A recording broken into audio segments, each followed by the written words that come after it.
भक्तजनों, माताओं, बहनों, सादर जय श्री कृष्ण। हमारे YouTube चैनल में आप सभी का बहुत बहुत स्वागत है। मैं हूं आपके साथ आचार्य धर्मेंद्र शास्त्री। आज हम आपको श्री कृष्ण जन्माष्टमी की दिव्य और ज्ञानमयी कथा सुनाने जा रहे हैं।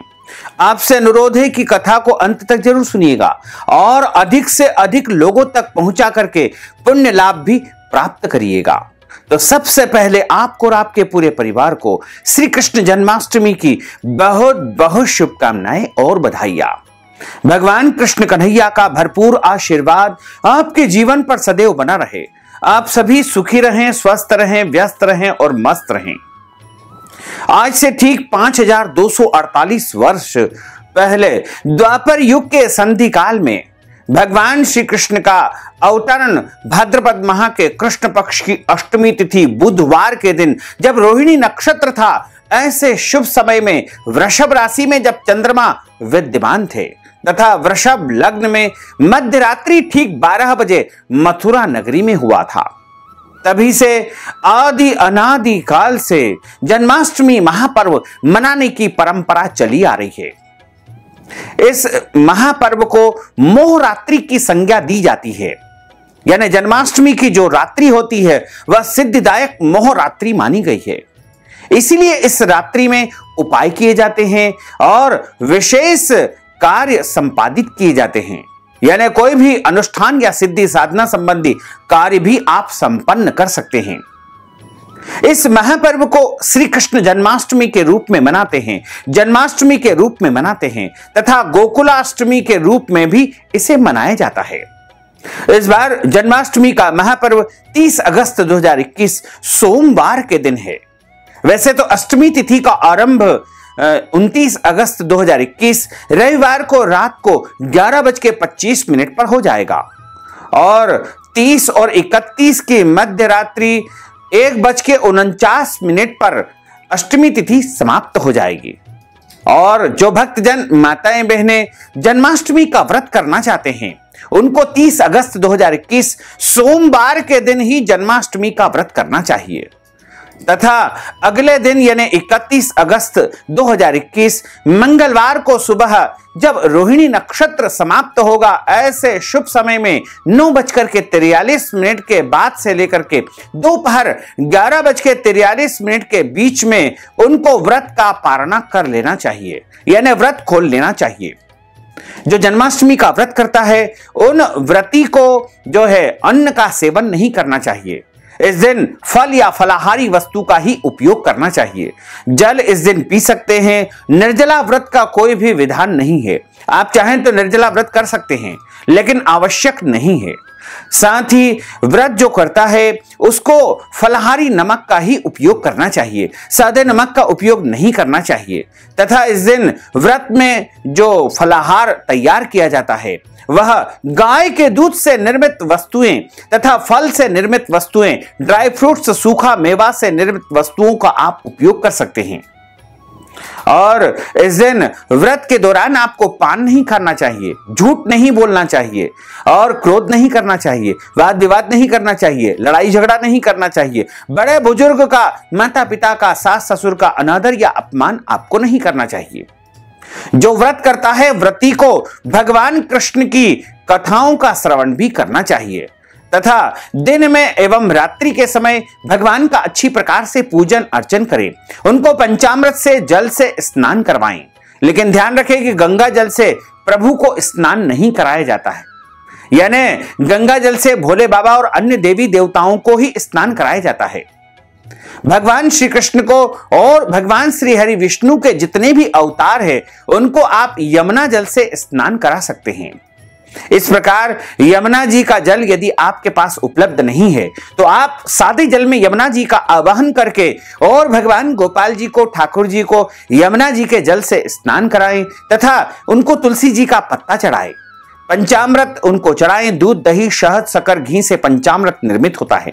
चंदन चढ़ाएं। चावल कदापि न चढ़ाएं। पीले पुष्प चढ़ाएं और इसके अलावा धूप, दीप, नैवेद्य में उनको धने की पंजीरी जो तैयार होती है वो चढ़ाना चाहिए। माखन मिश्री का भोग उनको लगाया जाता है। इसके अलावा खीरा, ककड़ी का फल उनको चढ़ाया जाता है। केले के फल, सेव फल या अन्य ऋतु फल उनको अर्पित किए जाते हैं।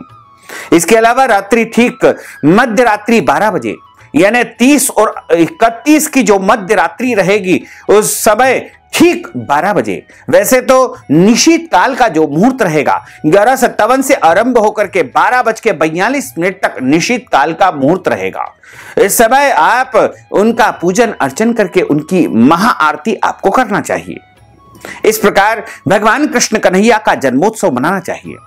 और जो भक्तजन माताएं बहनें भगवान कृष्ण के निमित्त जन्माष्टमी का व्रत करते हैं उनको इस दिन जन्माष्टमी की कथा का श्रवण भी करना चाहिए, क्योंकि कथा श्रवण के बिना कोई भी व्रत पूर्ण नहीं माना जाता है। और कथा हमेशा ब्राह्मण देवता के मुखारविंद से ही सुनना चाहिए, क्योंकि ब्रह्म वाक्य जनार्दन यानी ब्राह्मण के मुख से साक्षात जनार्दन ही बोलते हैं। और कथा सुनने के बाद में ब्राह्मण को अपनी श्रद्धा, हैसियत तथा भक्ति या फिर अपनी शक्ति के अनुसार दान पुण्य या दान दक्षिणा अवश्य देना चाहिए। आप चाहें तो ब्राह्मण को गौ दान कर सकते हैं, वस्त्र दान कर सकते हैं, अन्न दान कर सकते हैं, फलाहार दान कर सकते हैं।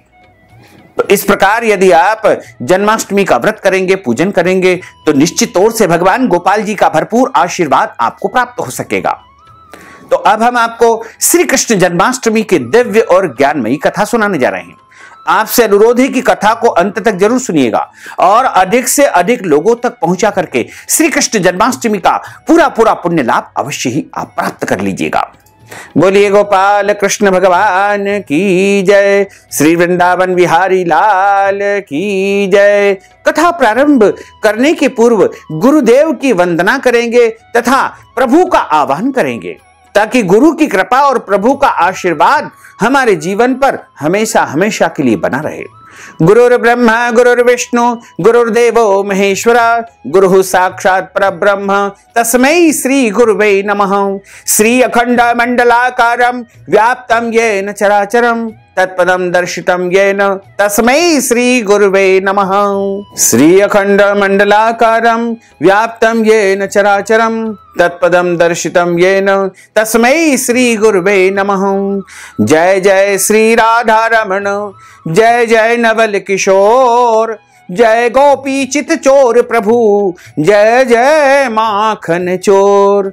मात मेरी श्री राधिका, पिता मेरे घनश्याम, इन दोनों के चरणन में मेरा बारंबार प्रणाम, मेरा बारंबार प्रणाम, मेरा बारंबार प्रणाम। मोहिनी मूरत श्याम की वो मन रही समाय, जो मेहंदी के पात में लाली रही समाय।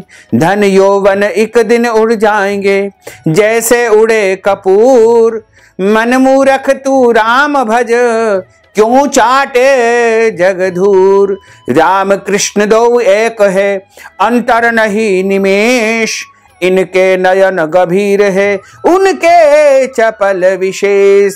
बोलिए श्री वृंदावन बिहारी लाल की जय, गोपाल कृष्ण भगवान की जय, श्री द्वारकाधीश भगवान की जय, श्री गिरिराज धरण की जय, श्री गोवर्धननाथ भगवान की जय, श्री श्याम सुंदर यमुने महारानी की जय, श्री वल्लभाधीश की जय, श्री गुसाई जी महाराज की जय। हमारे धर्म ग्रंथों तथा पुराणों में जो भगवान कृष्ण के अवतरण की कथा बताई गई है उसमें लिखा हुआ है कि भाद्रपद माह के कृष्ण पक्ष की अष्टमी तिथि को बुधवार के दिन रोहिणी नक्षत्र में जब चंद्रमा अपनी उच्च राशि में विराजित थे, ऐसे शुभ समय में वृषभ स्थिर लग्न में मध्य रात्रि ठीक 12 बजे भगवान श्री कृष्ण कन्हैया का अवतार मथुरा नगरी में हुआ था, क्योंकि यह दिन भगवान श्री कृष्ण का प्रागट्य उत्सव माना जाता है, भगवान का अवतरण दिवस माना जाता है। भगवान कभी भी जन्म नहीं लेते हैं, प्रभु हमेशा अवतार लेते हैं।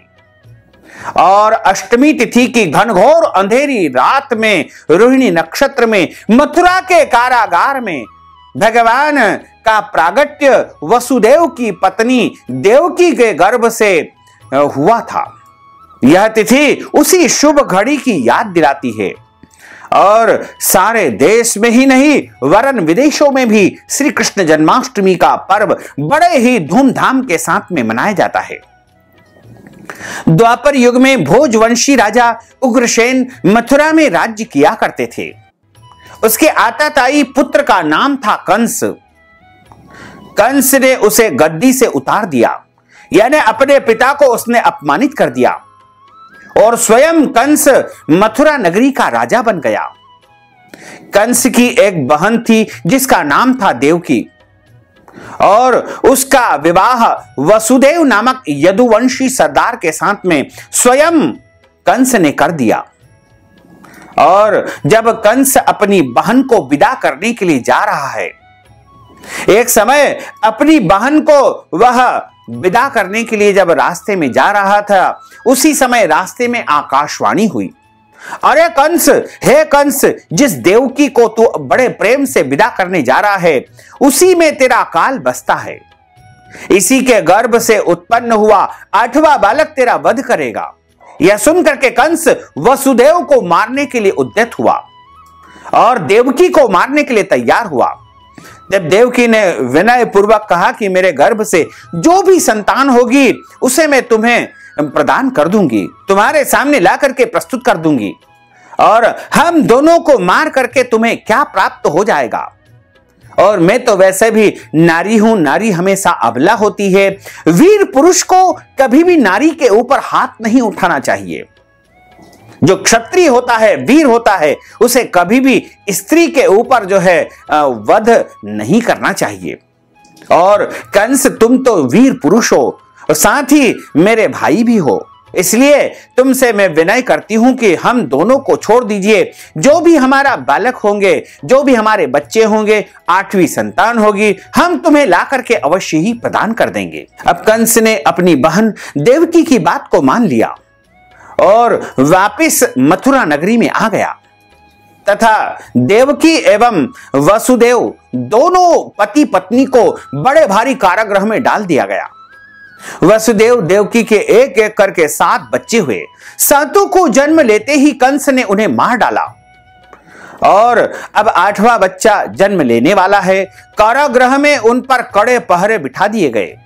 उसी समय नंद बाबा की पत्नी यशोदा को भी बच्चा होने वाला था। जिस कोठरी में देवकी तथा वसुदेव कैद थे, उसी कोठरी में भयंकर सुरक्षा व्यवस्था कर दी गई। इस पृथ्वी पर भयंकर अत्याचार बढ़ता जा रहा था। पृथ्वी भी पाप के बोझ तले दबी जा रही थी। सारे देवता जाकर के, पृथ्वी माता जाकर के गाय का रूप धारण करके भगवान के चरणों में प्रणाम करती है। सारे देवता भगवान की स्तुति करते हैं कि हे प्रभु, अब आपका समय पृथ्वी पर आने का हो चुका है, क्योंकि पृथ्वी पर भयंकर पाप बढ़ता जा रहा है। और पृथ्वी माता कहने लगी कि मैं पाप का बोझ ढोने में असमर्थ हूं, यानी पाप का बोझ मेरे से ढोया नहीं जा रहा है। तो हे प्रभु, आप कृपा करके पृथ्वी पर अवतरित होइए और उस दुष्ट कंस का और उसके सभी दुष्ट साथियों का विनाश कर दीजिए। इस प्रकार सारे देवी देवता जब प्रभु से स्तुति करते हैं तो प्रभु कहते हैं कि मैं जल्द ही वसुदेव जी के घर में देवकी के गर्भ से जन्म लूंगा, लेकिन तुम सब देवता भी वहां जाकर के अपना अपना रूप धारण कर लो। प्रभु की आज्ञा को स्वीकार करके सारे देवी देवता ब्रज मंडल में आकर के उपस्थित हो गए। कोई ग्वाल बाले बन गए, कोई मथुरा नगरी में आ गए, तो कोई वृंदावन में आ गए, कोई गोकुल में आ गए, कोई पेड़ पौधे बन गए। अनेकों रूप समस्त देवी देवताओं ने धारण कर लिया। अब भाद्रपद माह के कृष्ण पक्ष की अष्टमी तिथि आती है।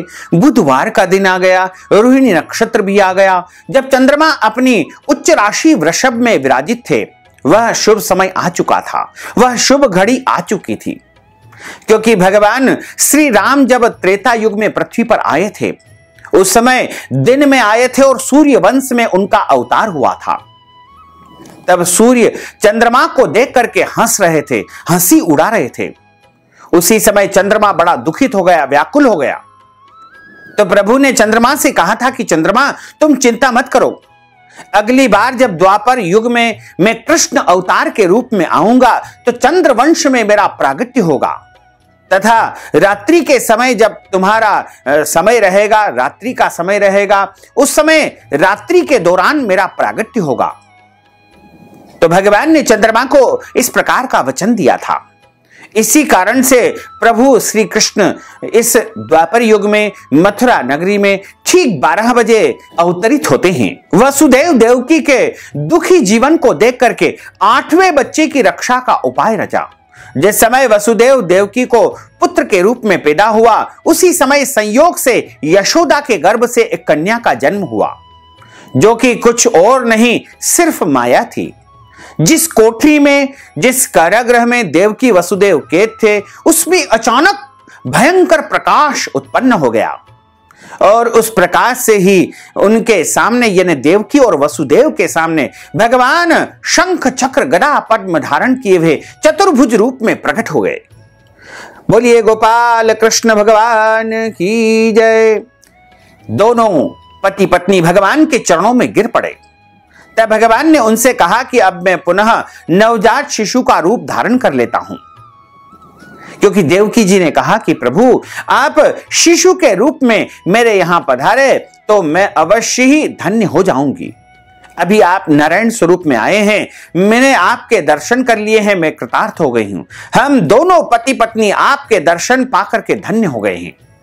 तो प्रभु तुरंत ही शिशु के रूप में आ जाते हैं। भगवान कहते हैं कि हे वसुदेव जी, हे पिताजी, इसी समय आप मुझे नंद बाबा के घर में वृंदावन में भेजाओ।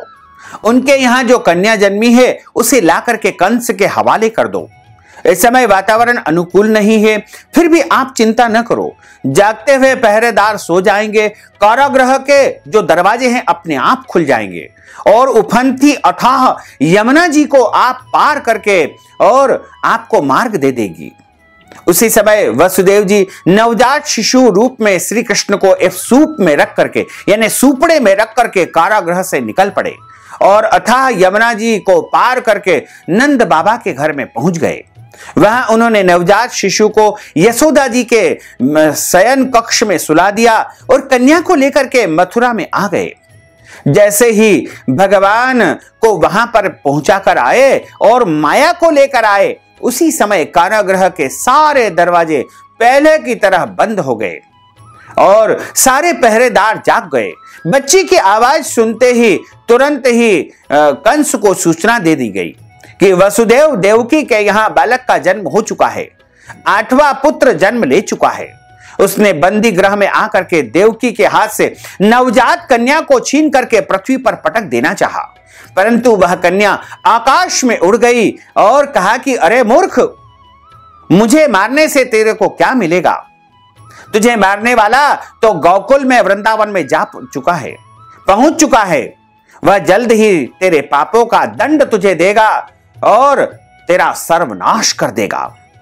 इस प्रकार छूट करके माया रूपी कन्या आसमान में चली गई और बिजली बन गई। और भगवान अब नंद बाबा के घर में जो है जा चुके थे। वहां प्रातः काल हुआ और नंदो उत्सव अगले दिन मनाया गया। ब्राह्मणों को बुला करके बहुत सारा धन धान्य उन्हें प्रदान किया गया। पूरे ब्रज मंडल में आनंद का माहौल निर्मित हो गया। सभी बस एक ही स्वर में जो है गाने लगे, नृत्य करने लगे। नंद के आनंद भयो जय कन्हैया लाल की, नंद के आनंद भयो जय कन्हैया लाल की, जय यशोदा लाल की, जय यशोदा लाल की, जय कन्हैया लाल की, जय यशोदा लाल की। नंद के आनंद भयो जय कन्हैया लाल की, जय कन्हैया लाल की, जय यशोदा लाल की, जय कन्हैया लाल की, जय यशोदा लाल की। हाथी घोड़ा दीने और दीने पाल की, नंद के आनंद भयो जय कन्हैया लाल की। हाथी दीने घोड़ा दीने और दीने पाल की, जय कन्हैया लाल की। नंद के आनंद भयो जय कन्हैया लाल की, जय कन्हैया लाल की, जय यशोदा लाल की। नंद के आनंद भयो जय कन्हैया लाल की, जय कन्हैया लाल की, जय यशोदा लाल की। नंद के आनंद भयो जय कन्हैया लाल की, जय जय कन्हैया लाल की जय, यशोदा लाल की जय, कन्हैया लाल की जय, यशोदा लाल की। नंद के आनंद भयो जय कन्हैया लाल की जय, कन्हैया लाल की जय, यशोदा लाल की। हाथी दीने घोड़ा दीने और दीने पाल की, नंद के आनंद भयो जय कन्हैया लाल की जय, कन्हैया लाल की जय, यशोदा लाल की। नंद के आनंद भयो जय कन्हैया लाल की जय, कन्हैया लाल की जय, यशोदा लाल की जय, कन्हैया लाल की जय, यशोदा लाल की। बोलिए गोपाल कृष्ण भगवान की जय, श्री वृंदावन बिहारी लाल की जय। अच्युतम केशवम राम नारायणम कृष्ण दामोदरम वासुदेवम हरे, श्रीधरम माधवम गोपिका वल्लभम, श्री जानकी नायकम श्री रामचंद्रम भजे। जानकी मनोहरम सर्वलोक नायकम, श्री शंकरादि सेवितम पुण्य नाम कीर्तनम, श्री राम राम राम राम राम नाम तायकम। राम कृष्ण वासुदेवा भक्ति मुक्तिदायकम, राम कृष्ण वासुदेवा भक्ति मुक्तिदायकम, राम कृष्ण वासुदेवा भक्ति मुक्तिदायकम, राम कृष्ण वासुदेवा भक्ति मुक्तिदायकम, राम कृष्ण वासुदेवा भक्ति मुक्तिदायकम। बोलिए श्री वृंदावन बिहारी लाल की जय, गोपाल कृष्ण भगवान की जय, श्री बाल कृष्ण लाल की जय, श्री द्वारकाधीश भगवान की जय, श्री गिरिराज धरण की जय, श्री गोवर्धन नाथ भगवान की जय, श्री श्याम सुंदर यमुने महारानी की जय, श्री वल्लभाधीश की जय, श्री गुसाई जी महाराज की जय। धर्म की जय हो, अधर्म का नाश हो, प्राणियों में सद्भावना हो, विश्व का कल्याण हो, सनातन धर्म की जय हो, गौ माता की जय हो, नगर बस्ती की जय हो, आज के आनंद की जय हो, कल के आनंद की जय हो, परसों के आनंद की जय हो, बरसों बरसों के आनंद की जय हो। ओम नमः पार्वती पते, हर हर महादेव हर। भक्तजनों, माताओं बहनों, अगर आप श्री कृष्ण जन्माष्टमी के निमित्त कथा की दक्षिणा प्रदान करना चाहते हैं या फिर फलाहार के निमित्त दान पुण्य करना चाहते हैं, गौदान, वस्त्रदान, अन्नदान या कोई भी दान पुण्य यदि आप करना चाहते हैं तो आप हमारे पेटीएम के माध्यम से, गूगल पे के माध्यम से, फोन पे के माध्यम से या फिर अकाउंट नंबर के माध्यम से नगद राशि पहुंचा करके श्री कृष्ण जन्माष्टमी का पूरा पुण्य लाभ प्राप्त कर सकते हैं। साथ ही आपसे अनुरोध है कि हमारे इस ज्ञानवर्धक वीडियो को अधिक से अधिक लोगों को शेयर करिएगा, लाइक करिएगा, कमेंट करिएगा और यदि अभी तक आपने सब्सक्राइब नहीं किया तो अभी और इसी समय सब्सक्राइब अवश्य कर लीजिए। आपको और आपके पूरे परिवार को सादर जय श्री कृष्ण, सादर धन्यवाद।